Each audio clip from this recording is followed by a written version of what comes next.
আসসালামু আলাইকুম, অলি স্যারের অনলাইন কোচিং এ সবাইকে স্বাগত। আজ আমরা ফিনান্সিয়াল ম্যানেজমেন্ট বইয়ের গুরুত্বপূর্ণ অধ্যায় লিজ ফিনান্সিং এর দ্বিতীয় ক্লাস করব। এই অধ্যায়টা আবার আপনার ইনভেস্টমেন্ট ম্যানেজমেন্ট বইতেও আছে। অর্থাৎ ম্যানেজমেন্ট ডিপার্টমেন্টে যারা আছে তাদের হলো 10 10 20 পাবে, আর অ্যাকাউন্টিং মার্কেটিং এ 10 নাম্বার পাওয়ার সুযোগ আছে। এখানে আপনার 7টা অধ্যায় আছে। এই 7টা অধ্যায়ের মাঝে প্রথম যে 4টা অধ্যায় এগুলো সহজ, এবং এখান থেকে 10 করে 40 নাম্বার আসে। আর বাকি এই দুইটা একটু কঠিন। এর মাঝে লিজ ফিনান্সটা একটু বেশি কঠিন, কিন্তু আপনি যদি ফার্স্ট ক্লাস বা ভালো রেজাল্ট করতে চান তাহলে তো এই চ্যাপ্টারের অঙ্ক করতে হবেই আপনাকে। যারা দুর্বল স্টুডেন্ট, যদি এই অঙ্কগুলো কঠিন লাগে এই চ্যাপ্টারটা বাদ দিয়ে বাকিগুলোও করতে পারেন, কিন্তু আমি বলবো না বাদ দিতে। কারণ মাত্র 8টা স্টেপ মনে রাখতে পারলে এখান থেকে 10 কনফার্ম পাওয়া যাবে ইনশাল্লাহ। আবার সুবিধা আছে, অন্য অন্য চ্যাপ্টার তো অঙ্ক যদি ভুল হয় তাহলে জিরো দেয়। এই চ্যাপ্টারের অঙ্ক ভুলের জিরো না, এই চ্যাপ্টারের ছক আছে, ভুলেরও কিছু নাম্বার পাওয়া যায়। ক্লাস শুরু করে দিচ্ছি। ক্লাস শুরু করার আগে সবাইকে বলবো একটু কষ্ট করে শেয়ার মেনশন করতে, যাতে অন্যরা এই ক্লাসটা দেখতে পারে। আমি একটু শেয়ার করার অপশনটা ওপেন করে দিই এবং আমি নিজেও শেয়ার করে রাখি, যাতে আপনারা এই ক্লাসটা পরবর্তী দেখতে পারেন। কারণ আমার এখানে পড়ার সবচেয়ে বড় সুবিধাটাই হলো যে ক্লাস মিস গেলে পরবর্তী দেখা যায়। যেমন বাইরে যদি কলেজে পড়েন তাহলে আমার মতোই লাইভ ক্লাস করতে পারবেন, হয়তো বা দিনের বেলা স্যারের বাসায় যেতে হবে। আর এখানে বাসায় যেতে হলো না, নিজের বাসায় বসে লাইভ ক্লাসটা করলেন। কিন্তু অফলাইনে ওই রেকর্ড থাকে না, এখানে রেকর্ড থাকে। প্রথম চ্যাপ্টার থেকে শেষ চ্যাপ্টারের রেকর্ড আছে, রেকর্ড দেখে দেখেও পড়তে পারবে। প্রশ্ন হচ্ছে, Canon company is face with a decision to purchase or acquire an equipment. Canon company তারা একটা সিদ্ধান্তহীনতায় ভুগতেছে, যে তার একটা সম্পদ দরকার, একটা ইকুইপমেন্ট দরকার, সেটা সে কিনবে নাকি ভাড়া নিবে। The cost of the equipment টাকা 2,50,000। এই অঙ্কের মোট 10টা তথ্য দেওয়া থাকবে, অঙ্কে দেওয়া থাকবে বা থাকবে না। 10টা তথ্য নিয়ে আমার অঙ্কটা করতে হয়। বলতেছে যে এই ইকুইপমেন্টের দাম হলো 2.5 লক্ষ টাকা, কস্ট হলো 2.5 লাখ টাকা, কিনতে গেলে 2.5 লাখ টাকা লাগবে। প্রথম তথ্য পেয়ে গেলাম, it has a life of 5 ইয়ার। এটার মেয়াদ হলো 5 বছর, লাইফ হলো 5 বছর। দুইটা তথ্য আমরা পেয়ে গেলাম। The equipment can be obtained on lease by paying in advance equal lease rent annually. ইচ্ছা করলে আমি ভাড়া নিতে পারবো, অ্যানুয়াল লিজ রেন্ট আমাকে দিতে হবে অ্যাডভান্স। অগ্রিম লিজ রেন্ট দিয়ে, অগ্রিম ভাড়া, যেমন বাসা ভাড়াতে যখন আপনি উঠেন 1 মাসের ভাড়া অগ্রিম দিয়েই তো উঠেন, বকেয়া সিস্টেমে নেয় না। এরকম যে ভাড়া নিলে, জিনিসটা ভাড়া নিলে তাকে অ্যাডভান্স দিয়ে দিতে হবে প্রতি বছর। ধরেন যে ভাড়া দিতে হয় 31শে ডিসেম্বর দিতে হইতো, এখন 1 তারিখ দিতে হয় প্রতি বছর, এরকম। The lease company deserve return of 10%। সুদের হার 10%। এই লিজের জন্য সুদের হার হলো ইন্টারেস্ট রেট, লিজের জন্য 10%, লিজ নিলে 10% সুদের হার, লিজ। আবার বলতেছে, Canon company can also buy the equipment by taking loan from DBBL with 15% interest. ইচ্ছা করলে সে ঋণ নিতে পারবে 15% সুদে, ডাচ বাংলা ব্যাংক থেকে ঋণ নিতে পারবে, নিয়েও এই ব্যবসাটা, এই জিনিসটা কিনতে পারবে। ধরেন ঋণ নিয়ে নিল, সে 2.5 লাখ টাকা নিয়ে জিনিস কিনে ফেললো। উম, হ্যাঁ, প্রতি বছর কিস্তি দিল, সুদ দিল, এইভাবে। The loan is to be paid in 5 equal installment. 5 বছরের সমান সমান কিস্তি দিতে হবে। At the end of each year, কিস্তিগুলো বছর শেষে দিতে হবে, শুরুতে না। Corporate tax rate is 40%। Tax দিতে হবে, সরকারকে ট্যাক্স দিতে হবে 40%। The company follows straight line depreciation system. Company সরলরৈখিক পদ্ধতিতে অবচয় নির্ণয় করে। Should it lease or buy equipment? Company কি উচিত কিনে নেওয়া নাকি ভাড়া নেওয়া? এটা করার জন্য, এই সিদ্ধান্ত নেওয়ার জন্য 8টা স্টেপে অঙ্কটা করতে হবে। এবং প্রশ্নে আমাকে তথ্য তারা দিয়ে দিছে 5টা। আমার মোট 10টা তথ্য দরকার। 10টা তথ্য পাইলে আমরা ডিসিশন, 8টা স্টেপে ডিসিশন নিতে পারবো। প্রথম অপশন বাই। বাই বা লোন। বাইং অপশন অপশন বা লোন অপশন। ঋণ নিয়ে কিনে নিলে কি হবে? 1 নাম্বার স্টেপ, যারা আগের ক্লাস করছেন তারা জানে। প্রথম স্টেপে আমাকে একটা তথ্য বের করতে হবে, যে কিস্তি, অ্যানুয়াল লোন পেমেন্ট বের করতে হবে 1 নাম্বার ওয়ার্কিং এর মাধ্যমে। এটার জন্য একটা সূত্র আছে। সূত্রটা এভাবে লেখা যায় যে অ্যানুয়াল লোন পেমেন্ট সমান সমান এই যে কস্ট বা লোন যেটা নিচ্ছি আমরা, লোন বা কস্ট, এটার সাথে আয়ের গুণ করতে হবে। আয় কিন্তু দুইটা, একটা লোনের আয়, একটা লিজের আয়। লোনের আয় নিতে হবে আমাকে। 1 - 1 + i⁴ এই সূত্র। এই সূত্র ব্যবহার করে আমাকে মান বের করতে হবে। লোন হলো 2.5 লাখ টাকা। সুদের হার হলো 15%, মানে পয়েন্ট পড়লো 1 + 0.15। সময় হলো 5 বছর। ক্যালকুলেশন করতে হবে। ক্যালকুলেশন করলে টাকা চলে আসবে 74,582। এই ক্যালকুলেশনটা আমি আজকে দেখাই নাই, গতদিন দেখাইছি। আগের ক্লাস আপনি করে নেবেন এই ক্যালকুলেশনটা। আপনি এখন 4th ইয়ার বা 3rd ইয়ার, যে ইয়ারে পড়েন, টাইম ভ্যালু অফ মানির অঙ্ক এসব করে আসছেন। এগুলা যদি না পারেন, প্রথম ক্লাসে দেখে নেবেন কিভাবে এই ক্যালকুলেশন করতে হয়। 2 নাম্বার স্টেপ, আমাদের অপচয় বের করতে হবে, depreciation. Cost minus S B by life. Cost হলো আপনার 2.5 লাখ। সেলভেজ ভ্যালু নাই, অঙ্কে সেলভেজ ভ্যালু নাই, কিছুই বলে নাই। সো আমার জিরো, না বললে জিরো। ডিপ্রিসিয়েশন আমরা 50,000 পেয়ে গেলাম। আমাদের 8 নাম্বার তথ্য, ডিপ্রিসিয়েশন 50,000।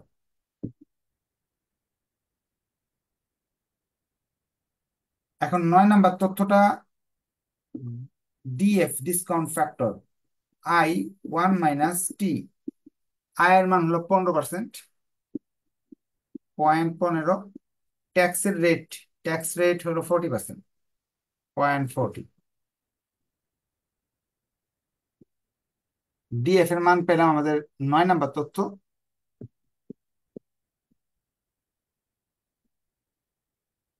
10 নাম্বার তথ্য হলো মেনটেন্যান্স কস্ট। এই অঙ্কে মেনটেন্যান্স কস্টও নাই, সেলভেজ ভ্যালু নাই। তার মানে 2টা তথ্য কম ছাড়াই আমি অঙ্কটা করতেছি। অর্থাৎ আমি 8টা তথ্য দিয়ে কাজ করতে হচ্ছে। আর 2টা তথ্য শিখতে হলে আর একটা ক্লাস করতে হবে। হ্যাঁ, সামনের ক্লাসে এগুলো পাবো আর কি। ওগুলো না থাকলে চলবে, সেলভেজ ভ্যালু, মেনটেন্যান্স কস্ট। 8টা তথ্য আমার পাওয়া গেছে। 8টা তথ্যের জন্য 8টা স্টেপ করবো। 3টা স্টেপ অলরেডি করে ফেলছি। হ্যাঁ, প্রশ্ন কি বলেন? কি বুঝেন নেই? কোয়েশ্চেন থাকলে বলেন। কোয়েশ্চেন আছে? কোনো হ্যান্ড রাইজ করছেন যে? কোয়েশ্চেন থাকলে হাত উঠাবেন। যদি শুধু শুধু হাত উঠান তাহলে তো ক্লাসে ঝামেলা। হ্যাঁ, হাত নামে ফেলেন। আমরা আগের ক্লাসে 3টা স্টেপ শিখছি, আজকেও একই জিনিস শিখলাম। এখন 4 নাম্বার স্টেপে যাচ্ছি আমরা। সুদের পরিমাণ বের করতে হবে। 5টা, এই বাইং অপশনে 5টা স্টেপ হয়। প্রতি অঙ্কের জন্যই বাইং অপশনে 5টা স্টেপ হয়। কয়টা? 1 2 3 4 5।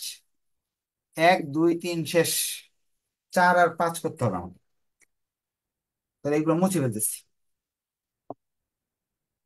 4 number step, calculation of interest. সুদের পরিমাণ বের করতে হবে। সুদের পরিমাণ বের করতে হলে আমাদের 6টা ঘর করতে হয়। প্রথম ঘরটা হলো ইয়ার,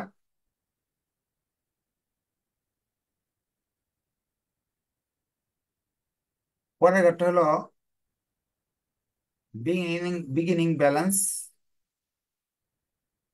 অ্যানুয়াল লোন পেমেন্ট, বছরের প্রথমে 2.5 লাখ টাকা ঋণ নিয়ে ব্যবসা আমি জিনিসটা কিনছি, প্রতিবার 74,000 টাকা কিস্তি দিব, এই এই কমিটমেন্ট করছি, 74,000 সামথিং কিস্তি দিব।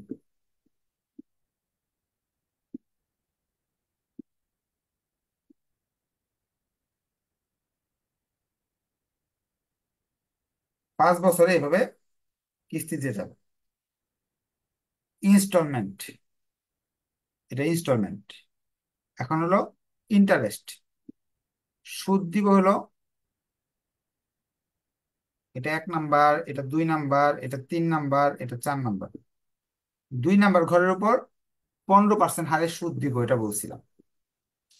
তো সেই হিসাবে আসবে 37,500। প্রিন্সিপাল পেমেন্ট 3 - 4, এটা থেকে একটা বাদ দিয়ে এটা চলে আসবে 5 নাম্বার উপর। এন্ডিং ব্যালেন্স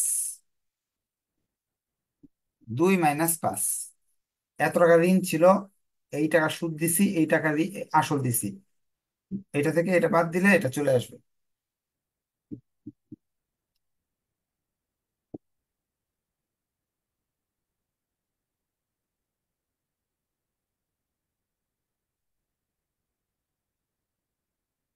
এখন এই যে এটা এখান থেকে আসলো, এখানে এটার উপরে 15% ধরতে হবে।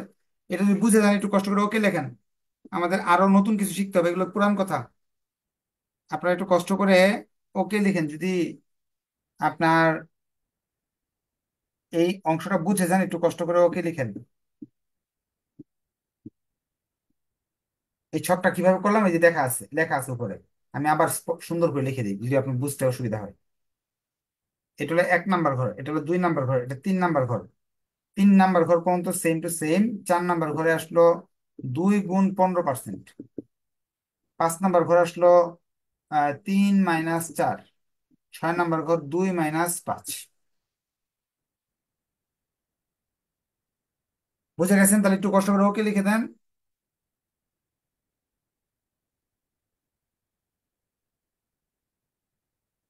না বুঝলে কোয়েশ্চেন করেন, স্যার বুঝি নাই।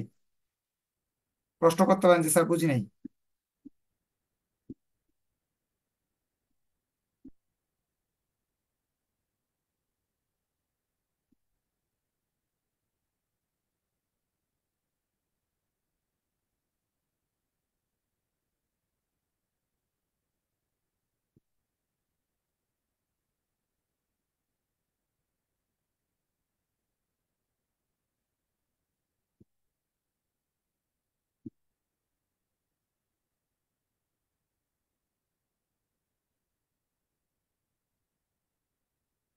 শেষ। এখন এই জায়গাটা মনে রাখবেন, এই লাস্ট ইয়ারের এই টাকাটা বের করার নিয়ম হলো 4 = 3 - 2, লাস্ট ইয়ারের ক্ষেত্রে। এখন আমাদের 4 নাম্বার স্টেপও আমি শেষ করে ফেললাম। 4 নাম্বার স্টেপ হলো এই ঘরটা আমার দরকার, 5 নাম্বার স্টেপ করার জন্য এই এই ঘরটা আমার দরকার। 5 নাম্বার স্টেপ শুরু করতেছি।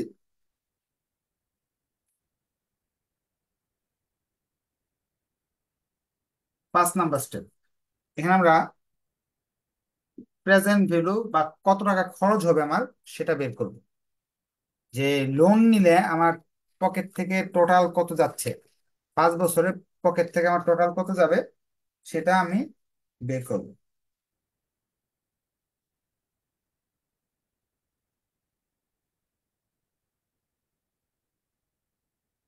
ফার্স্টে ইয়ার, 1 নাম্বার ঘর, 2 নাম্বার ঘর, 3 নাম্বার ঘর। আমি তো মুছে মুছে করে ফেলছি, আপনার কিন্তু আবার নতুন করে লিখতে হবে। 4, ডিপ্রিসিয়েশন কোথায় পাবো, এই যে 3 নাম্বার ওয়ার্কিং, 2 নাম্বার ওয়ার্কিংটাই আমি এই ঘরটার জন্যই করছি, ডিপ্রিসিয়েশনের অ্যামাউন্ট গুলো পাওয়ার জন্য। নাহলে কষ্ট করে আমার এই 3 নাম্বার ওয়ার্কিং বা ডিপ্রিসিয়েশন বের করতে হতো না। 5 নাম্বার ঘরের 5 নাম্বার কাজ করার জন্যই আমার ডিপ্রিসিয়েশনের ঘরটা নির্ণয় করতে হলো। এখন ডিপ্রিসিয়েশনের পরের ঘরটার নাম হলো টোটাল কস্ট, মোট খরচ। এই দুইটা ঘর, 3 + 4, টোটাল কস্ট।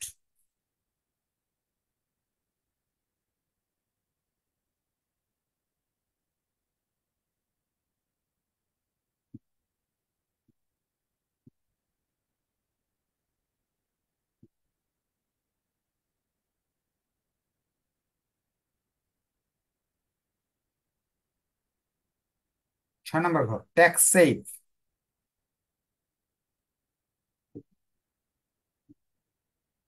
এই ঘরের উপর ট্যাক্স কত পার্সেন্ট? 40%।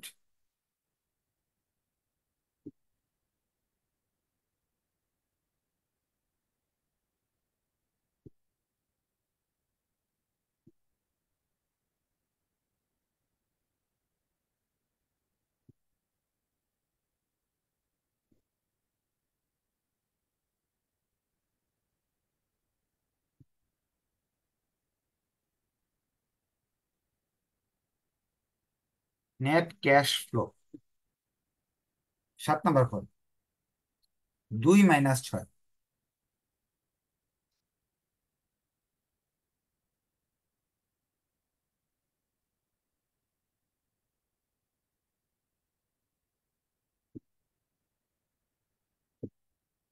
এই যে 74,000 থেকে এটা বাদ দিয়েছে, 74,000 থেকে এটা বাদ দিয়েছে।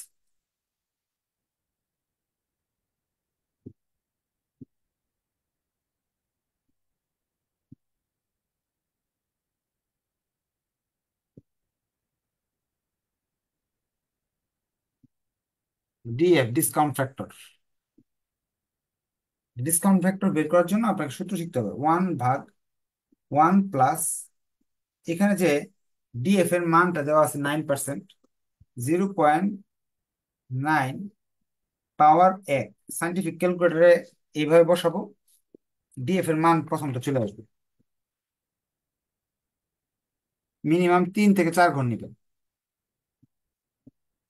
2 দিলে, এখানে 2 দিলে 2 নাম্বার ঘরটা আসবে, 3 দিলে 3 নাম্বার ঘর আসবে, 4 দিলে 4 নাম্বার ঘরটা আসবে, 5 দিলে 5 নাম্বার ঘরে আসবে। PV, present value, 7 × 8।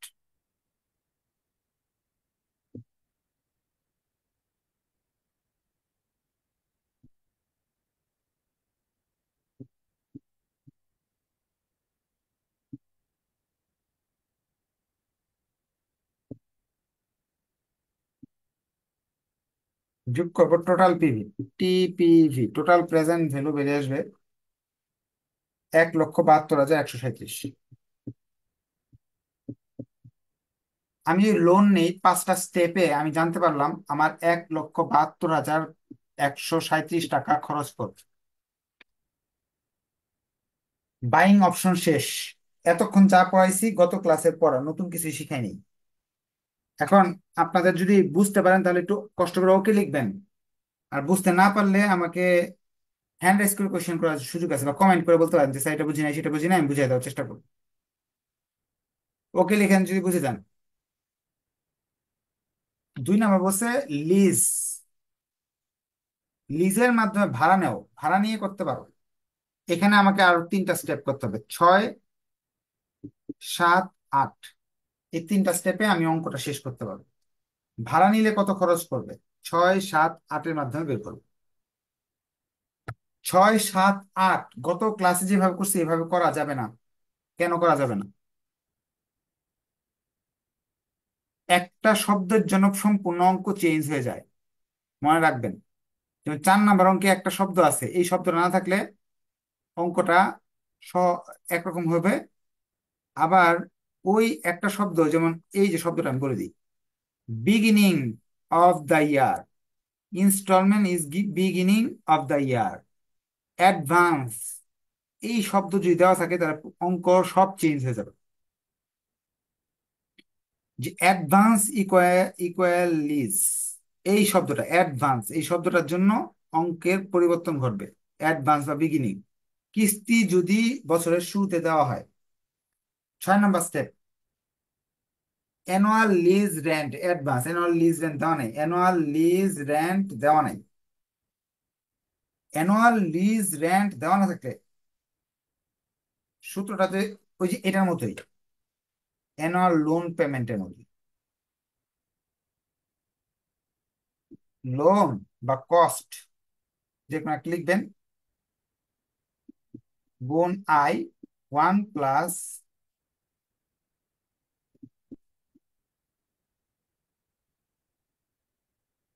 এই অঙ্কটাই ছিল।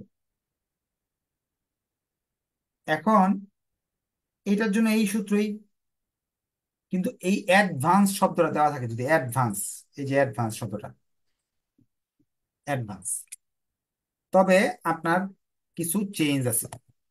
চেঞ্জটা হলো, এই যে অ্যাডভান্স দেওয়া থাকলে আপনারা পিভিএ, ফিনান্সে ফার্স্ট ইয়ার সেকেন্ড ইয়ার যে পড়ছেন,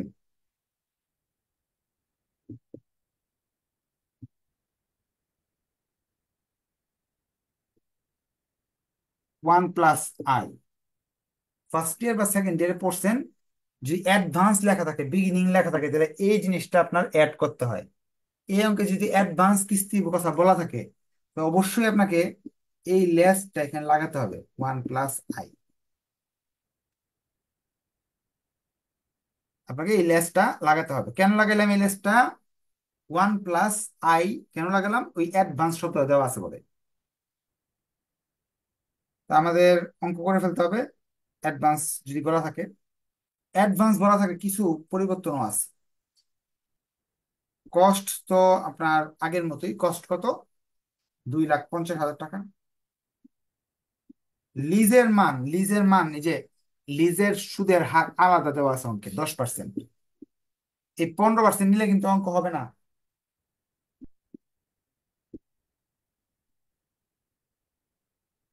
অ্যাডভান্স দেওয়া থাকলে অঙ্ক যদি 5 বছরের হয়, এন এর মান 4 ধরতে হবে, মনে রাখবেন। অঙ্ক যদি 5 বছর হয়, এন এর মান 4 ধরতে হবে, এটা মনে রাখবেন।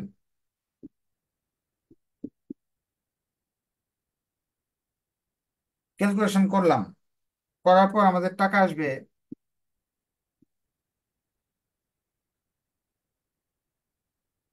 আপনারা করেন, করার পরে দেখেন কত আসে।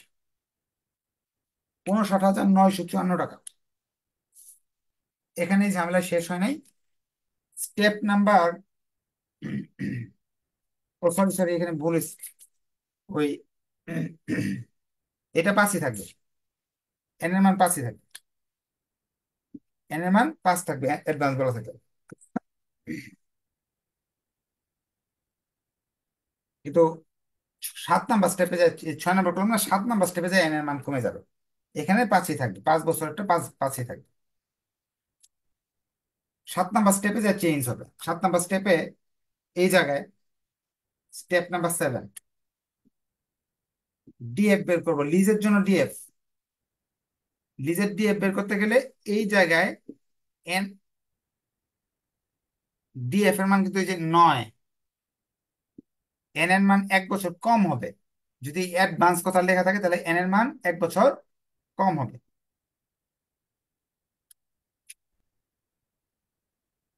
1 বছর কম দিয়ে আপনাকে করতে হবে। ডিএফ এর মান আমরা বের করলাম।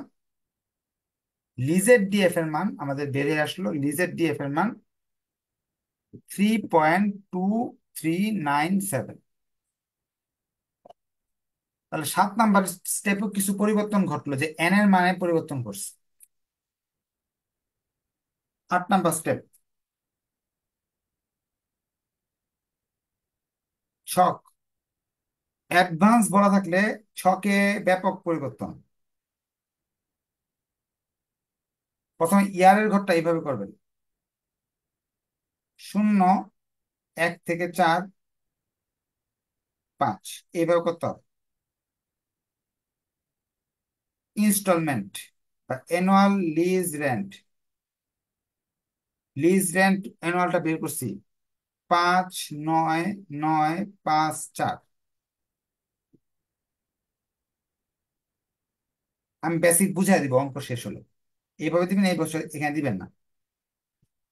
ট্যাক্স, ট্যাক্স প্রথম বছরে দিতে হবে না, ট্যাক্স সেভ আর কি।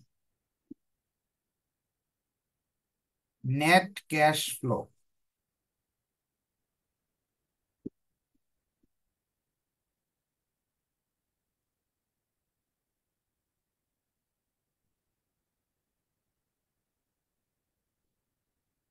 প্রথমে যখন প্রথম দিন যখন ভাড়া নিছি, এত টাকা ভাড়া দিছি, আজকের দিনে কোনো ট্যাক্স দিতে হবে না, যেহেতু আমি ভাড়া নিয়ে 1 বছর পরে তো ট্যাক্স সেভ হবে। সো এটা দিতে হচ্ছে না, এটা এই ট্যাক্স দিতে হবে 1 বছর পরে। তাহলে সম- এটা থেকে এটা বাদ দিলে শূন্য, যেহেতু এখানে আসবে সম্পূর্ণ টাকাটাই।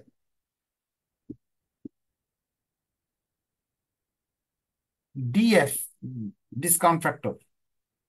0 বছরের ডিএফ এর মান 1 কিভাবে পাইলাম? ডিএফ যখন একটা ইয়ার থাকে তখন সূত্র ব্যবহার করতে হয়।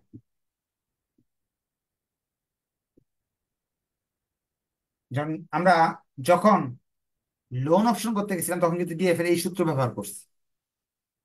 1 আসলো, এটার সাথে এটা গুণ করলে এই টাকাটাই আসলো, পিভি। কেন হলো?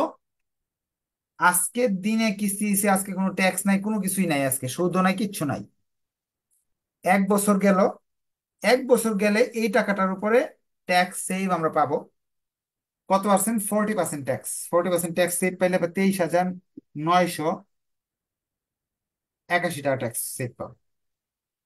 এইটা থেকে এটা বাদ দিব, বাদ দিলে 35,973 টাকা আসবে। ডিসকাউন্ট ফ্যাক্টর 1 থেকে 4 বছর, এই যে 4 বছরের ডিসকাউন্ট ফ্যাক্টর। আমি 4 বছরের ঘর চারটা না করে এখানে একসাথে 4 বছর দেখা ফেলছি, যেহেতু 4 বছর সমানভাবে কিস্তি দিয়ে যাচ্ছি, এই জন্য ডিসকাউন্ট ফ্যাক্টর 4 বছর। যখন এই দুইটা গুণ করব, ওটার মান আসবে 116,539। শেষ, 5টা কিস্তি শেষ, এখানে একটা দিছি, এখানে 4টা দিছি। এই টাকা আমার খরচ হচ্ছে। যখন একটা কিস্তি দিলাম জানুয়ারি 1 তারিখে, 1 বছর শেষে একটা কিস্তি দিলাম, 2 বছর শেষে, 3 বছর শেষে, 4 বছর শেষে কিস্তি দিলাম। 5টা কিস্তি আমার দেওয়া শেষ। পঞ্চম বছরে তার কিস্তি দিতে হচ্ছে না, পঞ্চম বছর কিস্তি দিতে দিতে হচ্ছে না, কিন্তু পঞ্চম বছরের 31শে ডিসেম্বরে আমার ট্যাক্স দিতে হবে। ট্যাক্স যে দিতে হবে, ট্যাক্স যে পঞ্চম বছর ট্যাক্স দেখাতে হবে এখানে। প্রথম 0 বছরের যে ট্যাক্সটা, এটাতে 1 বছর শেষে দেখাতে হয়। তাই পঞ্চম বছরের ট্যাক্স আমাকে দিতে হবে এত টাকা। এটা থেকে এটা বাদ দিলে মাইনাস আসে।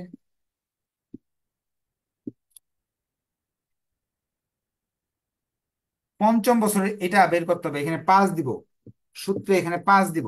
5 দিলে এটার আনসার আসবে থ্রি, 5 বছরের আনসার 0649। এই দুটো গুণ করব, এইগুলা থেকে এটা বাদ দিব।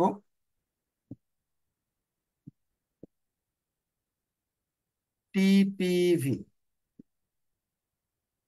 1,60,000 টাকা। লিজ অপশনের টাকা কম, company should accept lease option. The company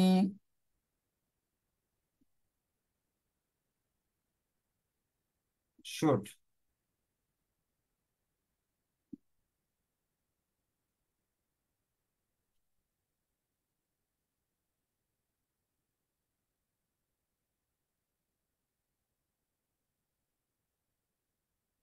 lease,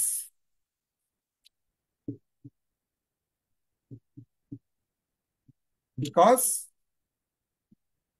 cost of lease option is lower, কম, ভাড়া নিলে কম লাগছে।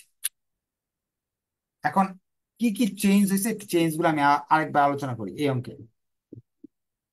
প্রথম চেঞ্জ, এখানে অ্যানুয়াল লিজ রেন্ট দেওয়া নাই, আগের অঙ্কে দেওয়া ছিল, যার ফলে 6 নাম্বার স্টেপে আমাকে সূত্র ব্যবহার করতেছে। অ্যানুয়াল লিজ রেন্ট দেওয়া ছিল না, অ্যানুয়াল লিজ রেন্ট দেওয়া ছিল না, এটা প্রথম পরিবর্তন। অ্যানুয়াল লিজ রেন্ট দেওয়া না থাকলে আপনাকে অ্যানুয়াল লিজ রেন্ট 6 নাম্বার স্টেপে বের করতে হবে সূত্রের ব্যবহারে। 2 নাম্বার জিনিস শিখতে পারলাম, লিজের জন্য আর লোনের জন্য সুদ আলাদা থাকতে পারে। লিজের লোনটা শুধু অ্যানুয়াল লিজ রেন্ট ব্যবহার বের করতেই ব্যবহার হয়েছে, আর কোনো জায়গায় ব্যবহার হবে না। লোনের রেটটা সব জায়গায় ব্যবহার হবে। দুইটা পরিবর্তন।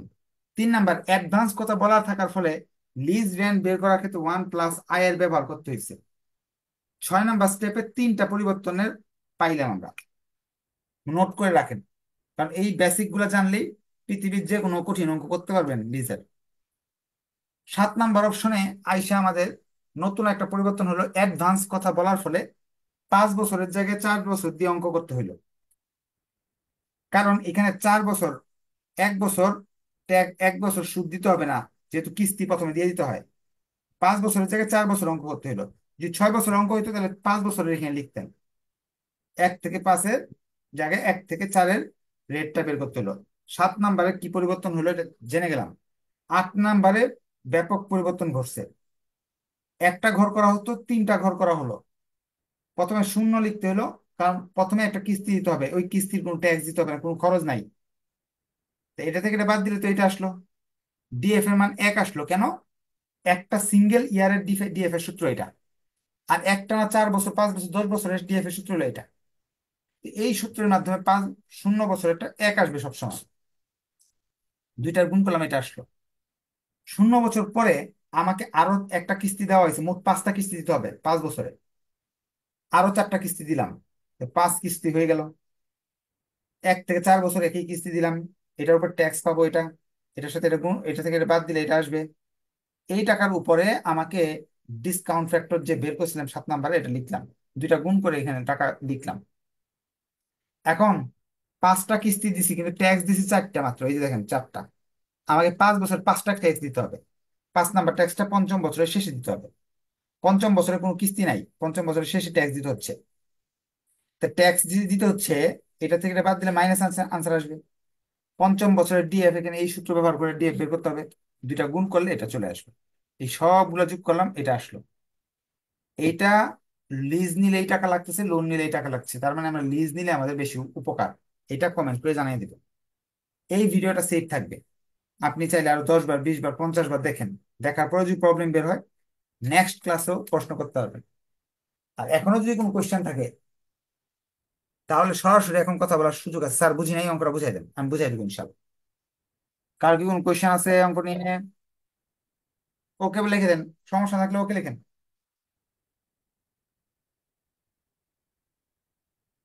আচ্ছা, ঠিক আছে, তাহলে যদি কোনো সমস্যা না থাকে নেক্সট ক্লাসে কথা বলবো। ধন্যবাদ সবাইকে, আসসালামু আলাইকুম।